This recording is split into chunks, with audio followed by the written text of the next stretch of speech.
Assalamualaikum warahmatullahi wabarakatuh. Bismillahirrahmanirrahim. Alhamdulillahi rabbil alamin. Assalatu wassalamu ala asyrafil anbiya'i wal mursalin sayyidina maulana Muhammadin wa ala alihi wa sahbihi ajma'in amma ba'du. Ila hadratin nabiyina Muhammadin sallallahu alaihi wasallam hadrati alihi ashabihi wa dhurriyyati wa baitihi إخوانه من الأنبياء والمرسلين والأولياء والشهداء والصالحين والصحابة التابعين جميع الملائكة المقربين خصوصا صلى الله عليه وسلم الشعب القادم الجلال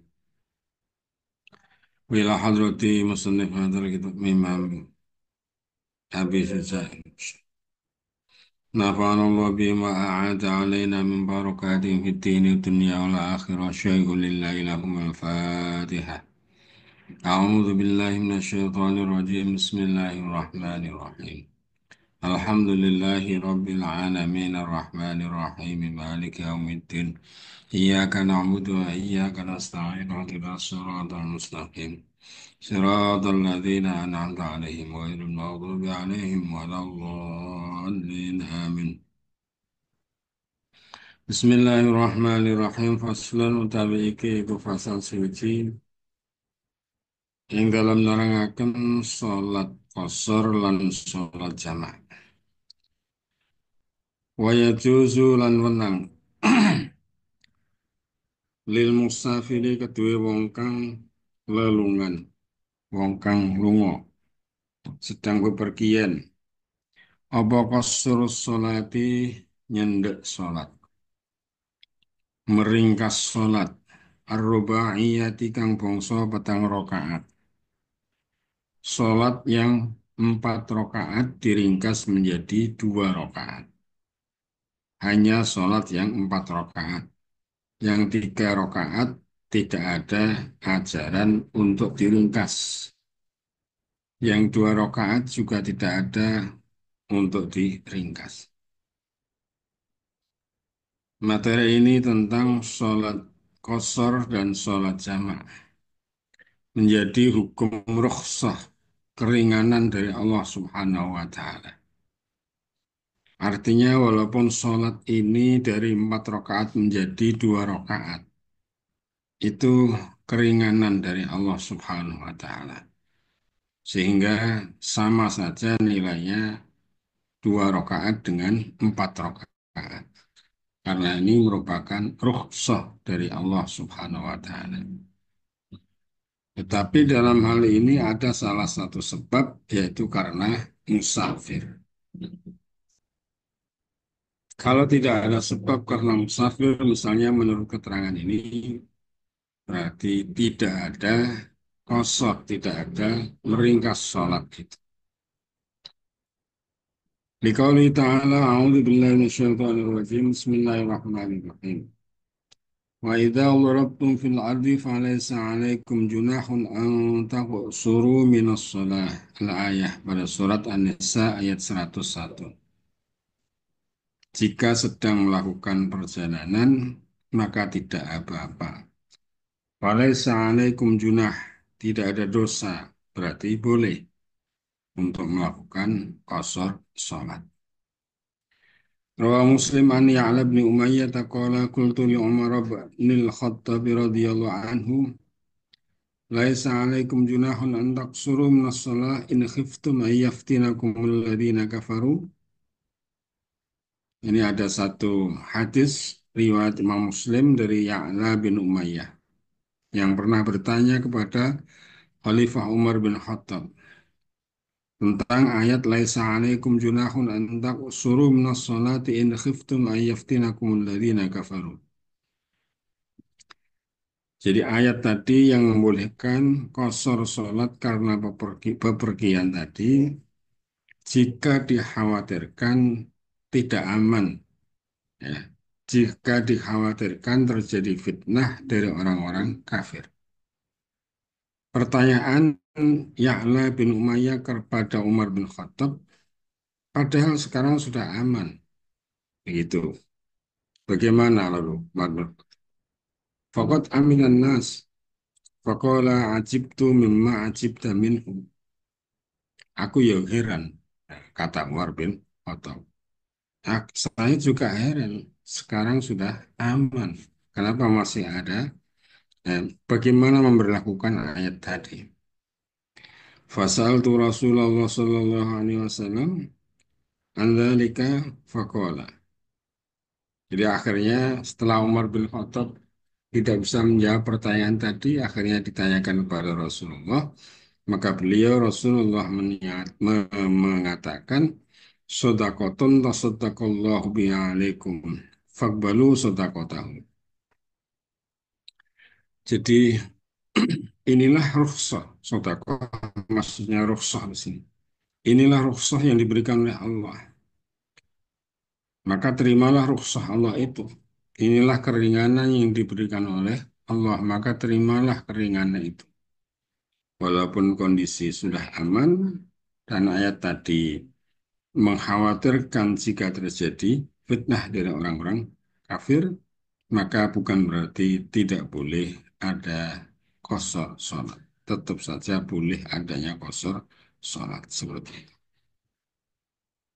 وهذا يدل على أن قصر الصلاة ليس خاصة بحالة الخوف. Karena itu, sholat qasar itu tidak dibatasi dalam kondisi khauf, kondisi ketakutan terhadap keamanan, tidak. Rawal Bukhari Muslim an Anas radhiyallahu anhu qala shallaitu dhuhra ma'an Nabi sallallahu alaihi wasallam bil Madinati arba'an wal asra bidil Khulaifah raka'ataini. Jadi praktek qasar salat yang dilakukan oleh siapa? Nabi disaksikan oleh sahabat Anas bin Malik. Ketika beliau Nabi di Madinah menjalankan sholat duhur masih tetap 4 rakaat, tetapi setelah sampai di Dzul Khulaifah, beliau melakukan sholat asar hanya 2 rakaat. Jadi ini memang disaksikan oleh sahabat bahwa Nabi melakukan sholat qashar, yaitu asar di Dzul Khulaifah menjadi 2 rakaat. Sudah. Di khamsi syara'ita kelawan 5 pira-pira syarat. Untuk qashar sholat tadi ada 5 syarat. Ayyakuna safaruhu fi maksiatin ayyakuna yantahu apa safaruhu lelungane wong. Bepergiannya iku fi ghairi maksiatin dalam liyane maksiat. Jadi bepergiannya harus mubah, bukan pergi untuk melakukan perbuatan maksiat atau pergi ya dalam perbuatan maksiat. Kalau seperti itu tidak boleh kosong. Ya. Jadi syaratnya bepergian bukan melakukan bepergian yang maksiat. Wa andakuna masafatuhu sittata asyara farsakhun. Wa andakuna lan yentah ono apa masafatuhu perjalanane wong. Perjalanane wong yang bepergian tersebut iku sittata asyara 16 apane farsakhun pos. 16 pos. Nanti bisa hitung menggunakan kilometer. Rawal Bukhari ta'liqan fi taqsir shalah babun fi kam tuqsar shalah. Wa kana Ibnu Umar wa Ibnu Abbas radhiyallahu anhum yaqsurani wa yuftirani fi arba'ati burudin. Wa hiya sittata asyara farsakhun. Jadi 16 pos tadi sebagaimana dipraktekkan oleh siapa? Ibnu Umar dan Ibnu Abbas, ya, yaitu 16 pos. Jadi qashar salat yang dilakukan oleh Ibnu Umar dan Ibnu Abbas sebagaimana hadis riwayat Imam Bukhari itu sebanyak 16 pos. Wa tusawi ya 81 km takriban. Jadi menurut kitab ini eh, apa perjalanan itu menempuh jarak 81 kilometer. sudah diperbolehkan melakukan qasar. Nah, ini. Wa yakuna lan yentoh ana sapa wong. Wong kang nglakoni salat qasar iku muaddiyan wong kang nglakoni salat adat. Wong kang nglakoni salat adat artinya apa? Salat yang diqasar itu memang salat pada saat ya, pada waktunya itu, bukan waktu kemarin, bukan di luar waktunya, tidak boleh. Ya. Jadi hari ini misalnya sholat zuhur dan asar nanti mau mengkosor yang kemarin, oh tidak boleh. Itu namanya bukan sholat adat, ya, itu sholat qadha. Jadi kalau begitu yang bisa dikosor itu hanya sholat adat. Berarti sholat qadha tidak boleh dikosor. Itu yang jelas. Mau terus ah, apa? Qadha sholat diringkes pisan, oh, enggak. Wa ayyakuna mu'adiyan lis sholati maring sholat arba'iyati kang bangsa petang rakaat. Hanya sholat yang berjumlah 4 rakaat. Ayuk sorus sholatu arba'iyatu allati yu'addiha halas safar. Jadi sholat 4 rakaat yang dilakukan secara ada ya, yang dilakukan ketika bepergian, bukan sebelum bepergian. Falau qadha fa'itatal haduri fis safari fala yaksud. Kalau orang melakukan kodok sholat ya di rumah, di kodok di bepergian, maka tidak boleh dilakukan qasar. Jadi tetap. Jadi ketika bepergian, selain dia sholat qasar, dia juga melakukan sholat kodok.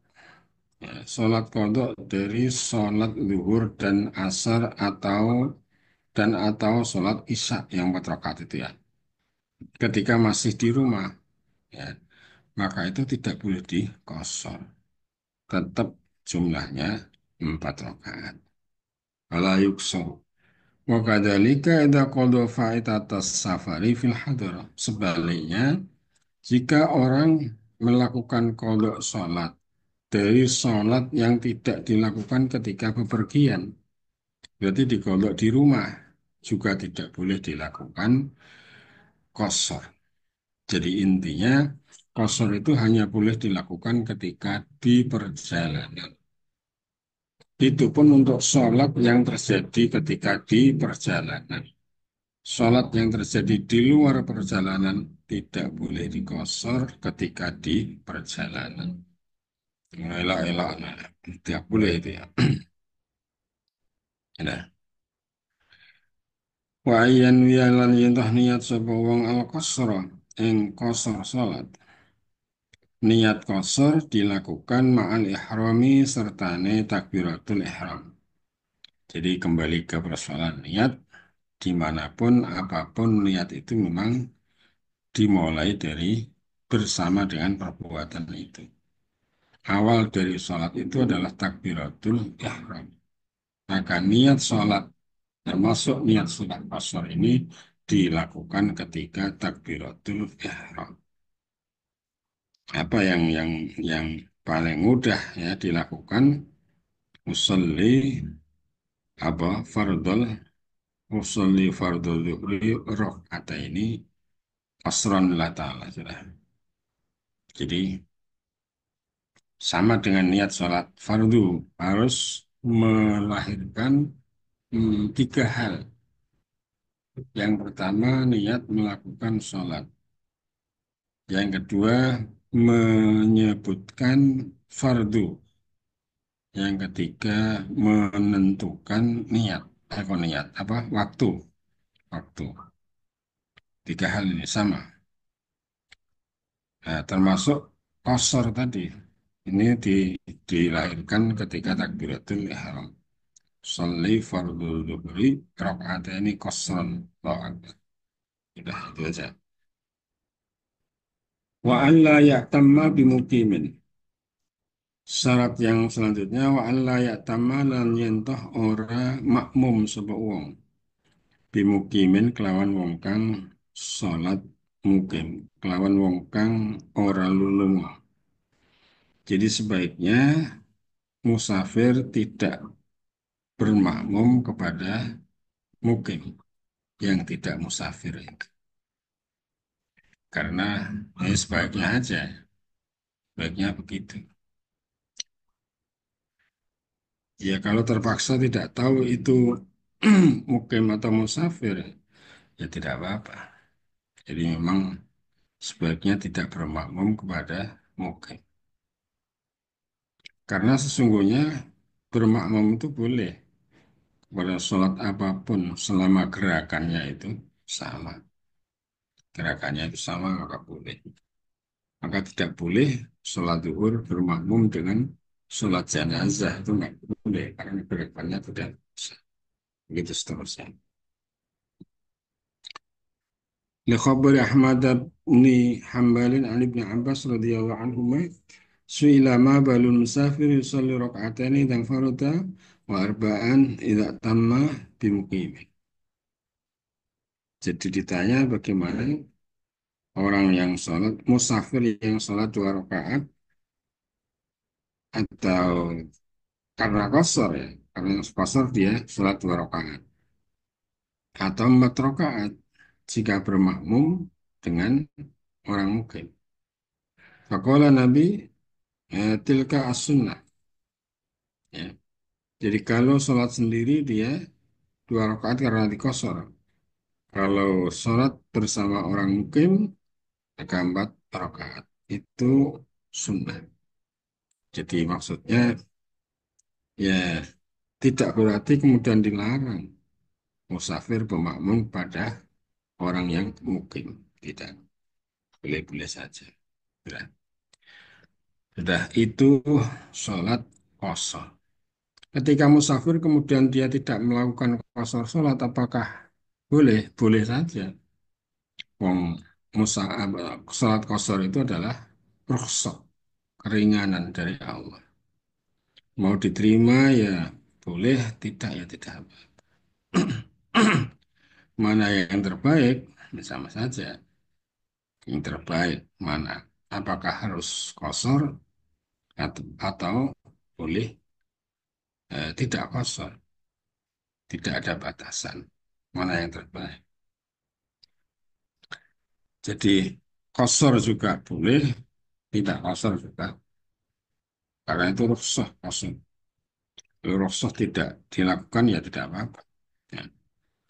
Wa yajuzu lan menang lil musafiri kedua kang lelungan apa ayat jema'ain tah jamak sapa musafir.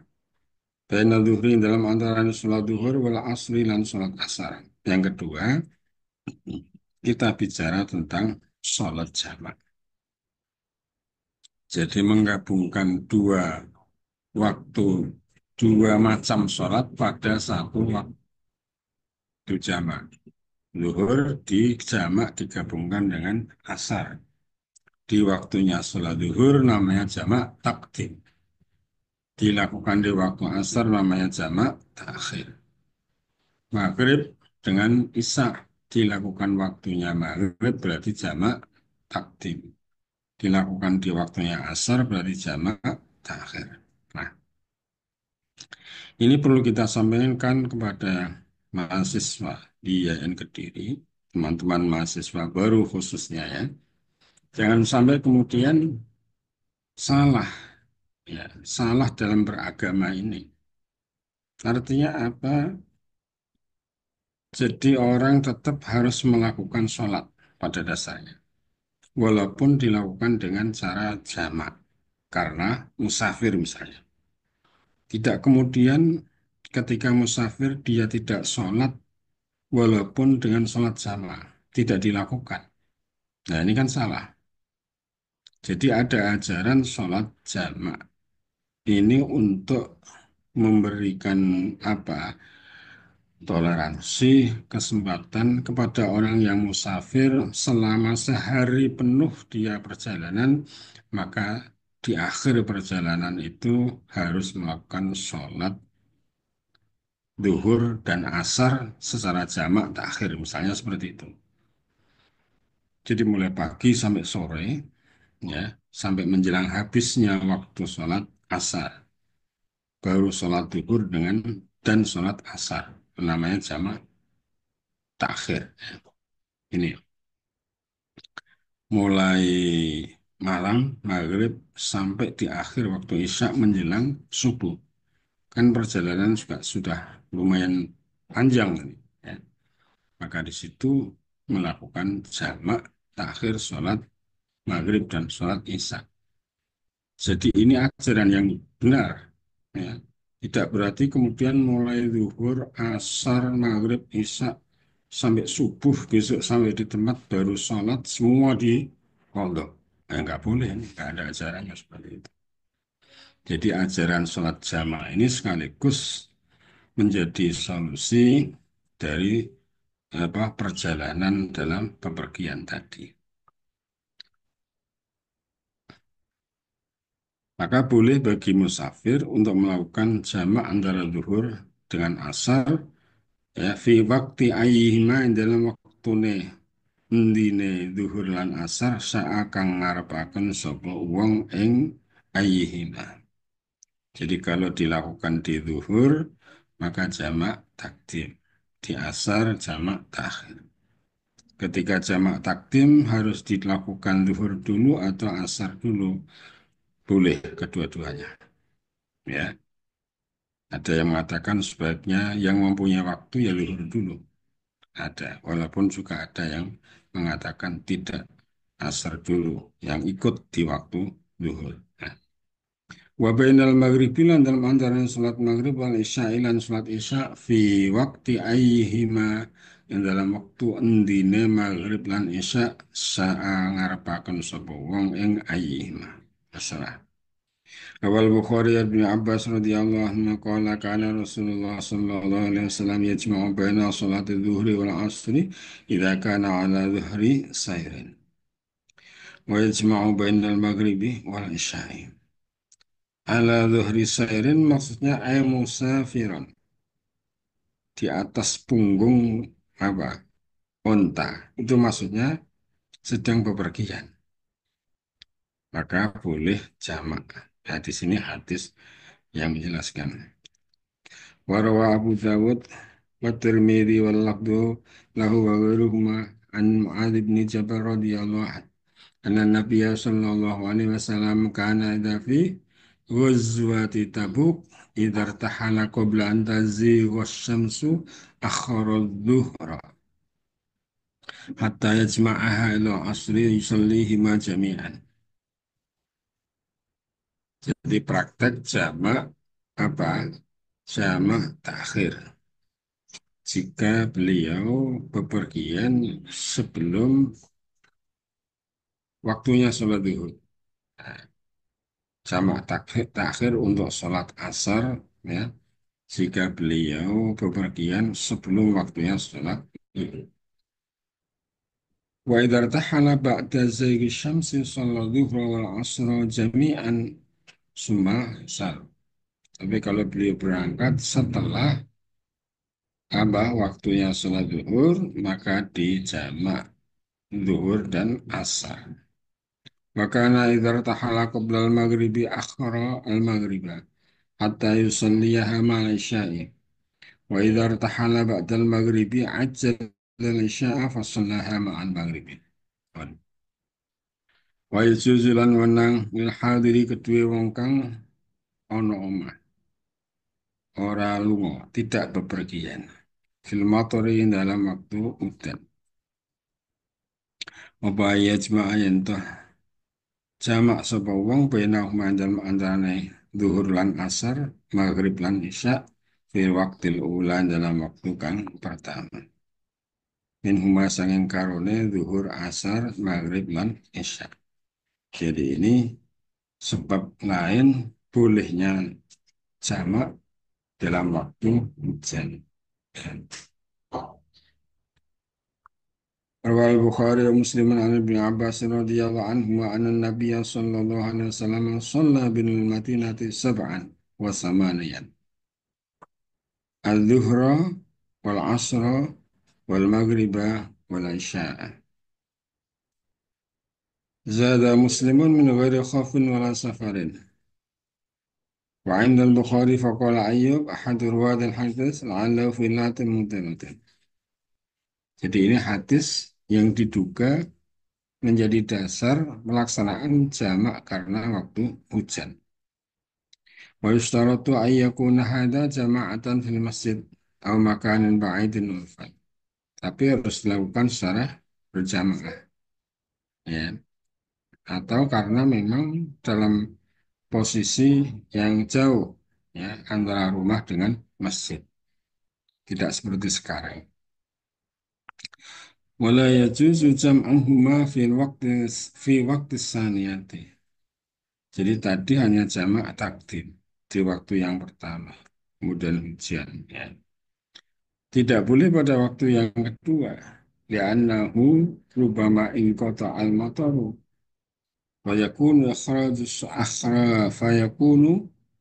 akhraja salah an waqtiha bighairi udhr. Jadi ketika terjadi hujan, bukan setelah terjadi hujan, ya, baru sholat jam. Inilah yang bisa kita pelajari hari ini. Semoga menjadi ilmu yang bermanfaat bagi kita semua. Dan paling tidak ini menjadi dasar kita menjalankan agama ini, khususnya dalam hal melakukan sholat, bahwa ketika kita tidak bisa melakukan sholat di waktunya, karena firman Allah, Inna sholata kanat alal mu'minina kitaban mawquta, sudah ditetapkan waktunya masing-masing sholat, ya. Karena kita sedang bepergian, tidak bisa melakukan sholat tepat pada waktunya, maka boleh dilakukan di luar waktu dengan cara jamak, tidak qadha. Nah, itulah. Nah, inilah ajaran yang tegas bagi kita sebagai bentuk kita menjalankan agama ini. Semoga bermanfaat bagi kita semua. Amin Allahumma amin. Al-Fatihah.